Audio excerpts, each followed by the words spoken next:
Welcome to the Be Ready podcast, a space for parent, community, and classroom educators to come, learn, and share so that children are strong academically and that they develop into successful, thriving adults. Here are your hosts, and welcome to the conversation. I think we've already kind of spoken to this a little bit, but I want to just intentionally ask, what tools, trainings, or mindsets do you think are essential but often missing for classroom educators and caregivers to appropriately support neurodivergent children? Mm. Well, working directly with teachers every day, a lot of times you realize teachers get overwhelmed very easily, especially in today's educational system. A lot of times you'll go in these classrooms, the teachers haven't even read the IEP, being blatantly honest. They haven't even cracked it open to see, what are these students' triggers, what are their goals, and things like that. And a lot of that starts with teacher training. If I just went through the regular teacher training in college, I didn't get that deep urban teachers, Right. neurodivergency, neurotypical, all of those things you need to know working in school. You don't get that. I got that through experience and taking and furthering my education. Honestly, that should be a baseline for teachers. Like in Mhm. today's society, we have too many students who are neurodivergent for teachers to not be well versed in how to handle that or how to deal with the behaviors. But that is majority of our classrooms, unfortunately, because they are not getting that deep training. So I do think that, for one, districts need to invest more into teachers' trainings. And then if they are investing in those trainings, the mindset shift is going to come. Because if your organization is paying money to get you trained in this, obviously it's important enough for us to focus on it. If you never see it, it's out of sight, out of mind. So I honestly think that has to be put at the forefront of, bigger visions, bigger plans, wide scale, but also bringing in these organizations like Dr. Shanta's organization and others, though that connection is what's going to take a school, a community to the next step. Schools can't do it alone. Mhm. They haven't been doing a great job of it. So we definitely need to further these connections and truly spend that time and spend that money. As much as we hate to do it, we got to spend that money on training those teachers, all the educational professionals who are seeing these kids so that they know how to deal with these students and what to do and not just writing them off as the bad kid. They don't want to deal with them. I'm gonna keep sending them to ISS. I'm gonna just give them a work packet and out of sight, out of mind. No, because if it was your kid, you wouldn't do that. So, Mhm. it has to be a shift. It definitely does. I would just like to maybe add, so we do focus on a lot of training, right? And we do a lot of the community trainings, we do a lot of the trainings that might be available through OCPS as well, and through some of our other partners like Paramount Kids Zone, City of Orlando, and so forth. But I can't say that a lot of our practices came from that. And so I don't want to put a lot of more pressure on teachers because I do get it. You can tell how overwhelmed they are. But I've been in trainings before and literally can't control my tears because the things that they are training or teaching us are things that we've already started implementing. And so that helps me to believe that some of it doesn't have to come from a certain level of training either. It's being compassionate, it's loving what you're doing, and it's being observant and giving every child an opportunity to be seen, heard, and understood. And I do mean seen, heard, and understood. So I'm just I hope I don't get too old, where I can't do this. But one of the things that I demonstrate a lot for teachers without them even knowing that I'm hoping that they model the behavior. But if I'm at the school and the child is trying to tell me something and I am this big figure and they're looking up to me, sometimes even things like that is so intimidating. I've been known to get on my knees, I've been known to get on their level, I've been known to hold their hand as they're telling me things. It's just having a deeper connection with the children that you're serving and just learning how to meet their needs the same way that you would do your own children. And so remember, so we have parents who have babies. I don't have any kids of my own, but I'm assuming, like, you have babies and you start learning what that different cry mean, right? Because you're spending time with your child and you're paying attention. Okay, so that's the same behavior that I pretty much demonstrate at the center with kids from 5 to 17, and sometimes even my older kids, 18 and 19, right?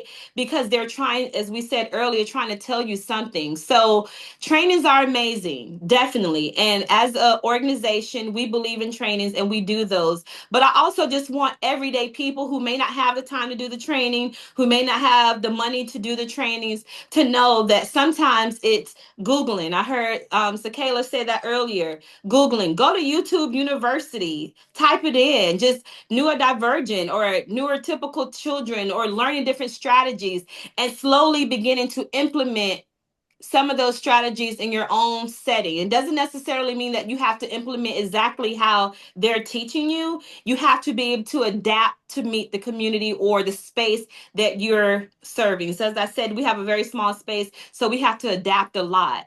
But it makes such a difference. So when we go to the school and we're hearing about how one of these children just gave you, or has been in trouble, has done this and does done that, we've never seen that behavior because we're responding to it differently. And so now there's a different level of understanding at the center that they don't have at the school. So when you're telling me the behavior that this child is displaying, I'm saying, they did what? What happened before then? Because I recognize something triggered that child to respond in that manner. I feel like you exposed, like, between the two of you, like the onion that is education, right? Because we have the need, or educators should be compassionate. They should be there for the sole purpose of helping this child, right? It should be their passion. And I know Se'Kayla can attest to this. We go out to schools all the time, and there are so many barriers to that. So many teachers that are like, bye, it's lunchtime, I'm not going to talk to you, or it's planning time, get out of this classroom, it's dismissal, bye. That's it, done until I come to school the next morning, and now I got to see you again. The accountability piece. The trainings are not the end all be all. I do agree with the shifting in the mindsets, and that the trainings are not going to fix everything, but also if there's no accountability from the school, right? So I can go to this training, I'm going to get my TDY, my paid day off, and then I'm going to come back in the classroom, but because I really don't care, or I'm just here to deliver the lesson that was given to me, not one that I thought of or that I differentiated for the needs of my different kids, and okay, whatever. Or it can be like I've seen a lot in different schools, and I was a part of it at another school, like the different biases that when you're teaching children, especially if they are neurodivergent, and especially double down if they're neurodivergent children of color. So there's so many unfortunate different layers to it. And I wish that we could, at the very core of it, get to teachers who were compassionate, who this is what they were going to do, whether they got a paycheck or not, right, whether they were asked to or not. They had 20 kids in their class, and they didn't care if they were going to stay up to do 20 different lesson plans, because this one likes football, but this one likes swimming, and this one likes this. So now I got to make sure I have a book for everybody, and we're going to do all these different things. And I find that, just in my experience with over the past 5 years or so in this role, that's the piece that's missing. And it's just the saddest thing. So having or not having the tools as a parent to meet the needs of my child, and I rely on the school to help me, or like programs in the community to help me, and without all those pieces working together, where are we? I think my little two-piece. Dr. Shanta, what I hear you saying is that you bring your whole self to the role and to the work that you do. And I don't know if it's something in the training to be a teacher, or when you get in the classroom and you have all these competing priorities, but sometimes you really get divorced from like who you are as a person, how you feel about kids, teaching your lesson. It just all seems to pull you in different directions instead of converging in. And I think that, effective teaching is, and Jania, know we in our teaching with the Peace and Justice Institute, they always talk about the heart of a teacher, and this educator named Parker Palmer, right, who talks about bringing your identity, like who are you, connecting yourself with your subject, with your student. And when all of those things are interconnected, then you have effective teaching. And I also think it relates to parenting as well, right? Because we're thinking about like tools, strategies, mindsets for parents. And as a parent, the thing that comes to me is a couple things. One, saying like, I don't know, and I got to figure this out. But related to teaching, being able to like slow down and not just take the answer that people have told you is right, or the parenting strategy that people say is right, but really like looking at your kid and thinking about like, who is this person and what is right in this moment for this person, not just what tradition says that I need to do. That's good. That's good. That's really good. Yeah. And But I definitely I think that's kind of like our purpose on earth though, right? Because you have a unique gift, a unique talent that you were put on this earth to give. And so that's amazing to be able to connect those two and to be able to go forth and do the work. And yeah, and I was gonna build on that and just say, you know, even as a parent out there, anything you do at home is going to elevate your kid. Like you might not be able to give them a full blown lesson each day, but just sitting down at home, reading to your kid or working on a little skill 10 minutes a day. Every little thing helps. Like us as parents, we got to ask for help. That's number one. But also owning it at home. Like I love everything you ladies have been saying about us building our own communities, keeping it within our own communities, investing in ourselves, pouring into ourselves. We have to do that, and it really starts at home. If your baby's struggling with something, go on YouTube. How can we, find a little lesson about this? I've done it plenty of times, even been an educational professional when it's been things that I'm not too sure of. I'm quick to hop on the internet, look up little activity ideas, little crafts, and things that I know my child will like and will, help him grow. So, I think it's really important as a parent, just try anything. Something will work. Try anything and just give whatever you can to that baby at home. 10 minutes, an hour, whatever. That's good too. And as a classroom educator, like I always say, it is going to take heart and a little bit of rebellion, because the sometimes administration that's removed from the classroom is not there with the kids. So when you are advocating for what the kids need, to truly advocate, you have to be able to, or be willing to say, no, that's not what they need. I know what we've been doing. This has been working.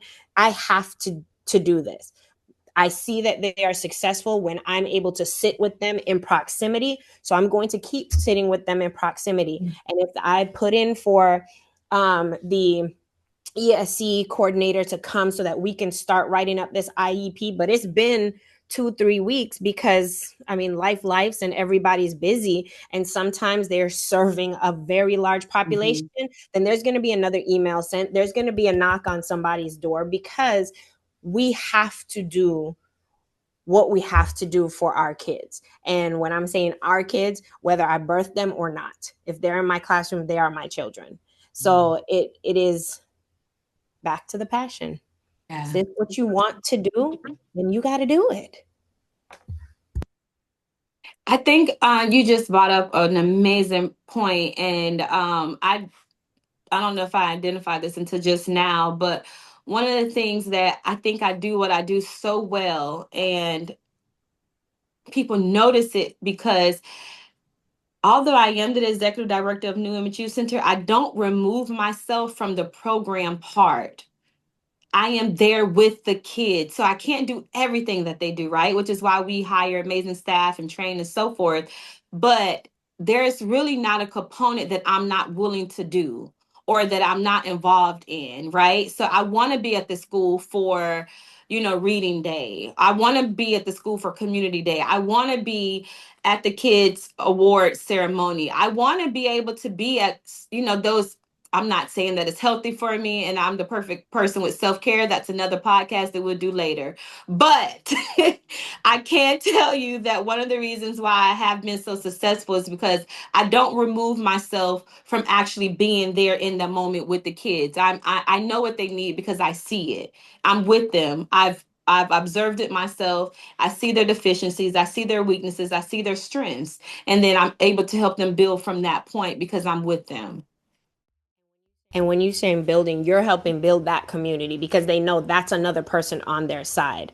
Yeah. And again, in the role that Se'Kayla and I play within the district as administrators, that is the piece that makes the difference between success and not so much, or just kind of flatlining. The administrators, the administration and leadership team that gets in the trenches and does what they have to do also. If I walk in and there's a principal on the floor pulling small groups with these kids, yeah, that's usually the group of students that make the most growth, and they're excited to do it because look, she's the principal or he's the principal, but they took so much interest in me. Okay, look.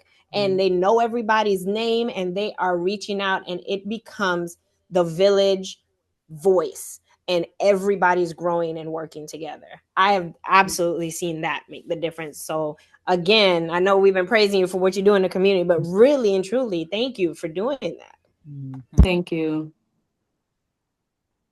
I would just say that it's culture, right? Looking at leadership, looking at the teachers, looking at the parents, the community, it is, are we building this culture, this collective culture of education?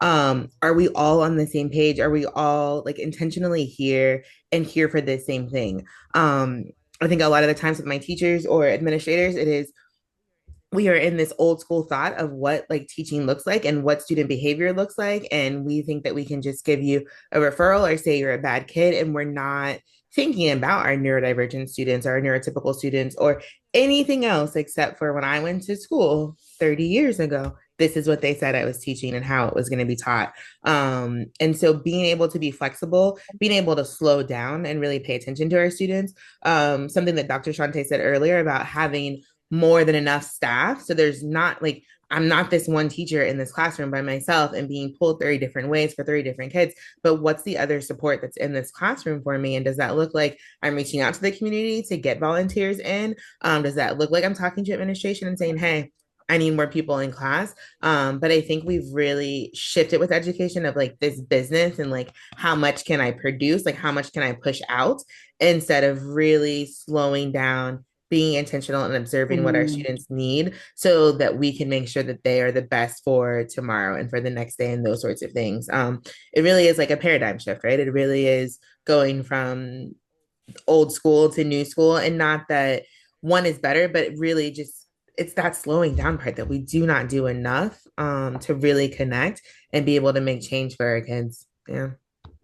Jania, can you talk a little bit about your role at the school, right? Yeah. We don't talk a lot about what you do. So can you kind of share what you do at the school and how it supports creating inclusive learning environments? No, absolutely. So my role at the school is a school administration manager, but I'm over culture and climate.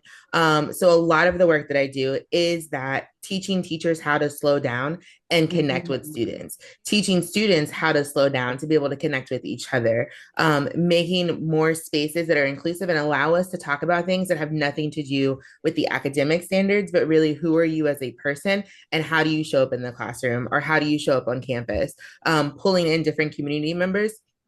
Because this is your school, like you're sending children to this school, you go to church with this student, we play baseball with this student. So how do we make school not this space of, oh, we can't go there because it's the 8 to 4 place, but no, like you're welcomed here because we know that family engagement, community engagement changes how our students learn and participate in school. So That's a lot of what I do is teaching teachers with PJI, new lens for discipline. So going from discipline is really this compliance driven model where if you don't do what I say, you're going to get in school suspension or you're going to get a referral, but no discipline really as its true meaning. It's I'm teaching you behaviors. I'm teaching you how to respond to stress. I'm teaching you how to have a conversation with an adult that is both respectful, but also your voice is being heard. Looking at those kind of things. And then also talking about trauma and understanding that we have all experienced trauma. If anybody experienced the pandemic, like you've experienced trauma, and then we all have different varying levels of trauma that we've experienced. But how does that affect how our brain shows up in the classroom? And how do we take the time to acknowledge, like, hey, this student has experienced some trauma and that's going to affect their behaviors. And so maybe when I do this one thing, that's going to trigger them. And so I probably shouldn't do that and figure out something else and lean into what does the student like? What do I like as a teacher too? Because I think that's a piece as well. I think we were talking about teachers and having all of these priorities, but a lot of our teachers have experienced trauma at different levels as well and aren't slowing down to pay attention to what's happening to them and how am I showing up that's then triggering the student and then now we're both triggered and escalated and this is not a safe environment for anyone. So really just kind of like doing the complete opposite of what we've been taught in education and academics at my school to see kind of some of those aggression rates go down, us having more conversations, us really building a better community for our babies. Yeah. I love your position. That's absolutely amazing. That's all things Miss Fuller. I saw you in action, of course, and that position seems like it was like created for you. You do all of that so well. So Thank you. And I want to add. Sorry. I was just going to say real quick. I wish that there was more of that. Yeah, for sure. This is the first time interacting with you that I have learning about your position in the schools that I've ever heard that is a position in schools. I don't know anybody else that does that. And it is so needed. Needed. Absolutely. I also want to say that my girl and podcast co-host is an award winner in this space. Yes. So can you talk about your award you just won? Oh, yes. So we have a employee wellness initiative throughout the district. So there's a wellness champion on every school campus. And their role, along with like some of them are like teachers or administrators or different positions, but their role is to help increase and encourage wellness of staff. So that looks like a lot of different things, whether that's at my school, we have lunch and learns. So once a month or to twice a month, I have lunch with all of our teachers and we either do mindfulness or we talk about building relationships, some of that slowing down for them to connect, because when our teachers are connected with each other, then they're better able to connect with students, right? So slowing down those kind of things, or just initiatives like drinking water and having different flavors of water, being able to bring in different PDs so that our teachers are able to be well. It just goes back to that our teachers are running. They are running all day long. And then I'm not giving an excuse for some of their behavior, but I am acknowledging like we are going all day long. And so giving them those spaces and those moments to remind them to take care of themselves, to practice that self-care and truly practice it. I think we have leadership that says like, hey, take care of yourself. And also here's this to-do list, right? And so not doing that, being like, hey, take care of yourself. And I'm really going to sit here with you and we're going to eat something great. And you're going to be able to connect with your coworkers and talk. And then I'm going to give you some skills and strategies so that you can remember like what it looks like to actually stop and breathe for 3 seconds. And then what that does to your brain and remembering that for your students. And so, we were able to win an award. I won wellness champion for middle school. So out of all the middle schoolers, or all of the middle school wellness champions, I am the district middle school wellness champion of the year. Thank you. Yeah. Jania, I'm putting it out in the air that you become a traveling wellness coordinator. Love it. That your love can be spread across all districts in Florida. I know of another one with an orange fruit that would be able to benefit. And I'm putting that out in the atmosphere because it is truly great. And you hit it right on the head with the, yes, let's take care of ourselves. Here's the list of things to do first. Right. Yeah. They're like, have a good summer, and don't forget you're teaching a whole different subject next year in a different grade. So now you got to do all these like lesson plans. Like it's not fair. It's not fair to the teachers. It's not fair to our kids. Like it's trash. So yeah. Yes. I think you explaining what you do for families and students and teachers and really connecting everyone, right? I think that's really powerful and it gives me hope. And that's really how I want to end the conversation is by asking what gives you all hope that we are moving in the right direction? When you think about the future, like what's your vision for inclusive and supportive learning environments for all children? So when I think of hope, I mean, having this conversation, I mean, just right now at this very moment, there are 5 of us online, right? And that means 5 of us are out there doing the work. And I know that there's so many others who are doing the amazing work as well, but we're starting to communicate. We're talking about it. It's okay. I remember when I first started receiving like some backlash or some pushback from the school system, it was because no one wanted me to talk about what was happening. And I was like, well, is this not allowed? Is it like am I going to be in trouble for speaking the truth? And that's the behavior that I actually was given. Like, oh no, she said something against the school system. Take her out now, And it's like, whoa, but we're having these conversations because guess what? The truth is that we all can use the growth. There's something that we're doing amazingly, and then there's things that we have weaknesses in. And so having these kind of conversations, of course, is the start of the hope that we're wanting to see more of. And then we happen to be 5 women of color. Like, let's do this. Now is our time and let's shine, right? And so if we know that what we're doing is working, then we have others who are looking up to us. I know each of you have mentees and people who are coming under you, and we begin to teach and train them now so that there doesn't have to be a mind shift, right? Because we're already instilling them with the ability to be more open and newer diversity, and just including everyone and understanding the concept of what that really looks like. And then lastly, I would just like to say, I have hope because we're small, but we're mighty, right? And we're able to be creative in how we provide the different services. If our kids know that they have a Miss Fuller, they have each of you somewhere, have access to you. I mean, that's however many kids you're serving, Miss Fuller, however many kids I'm serving in these different neighborhoods and in Paramore, those kids know they have a direct connect.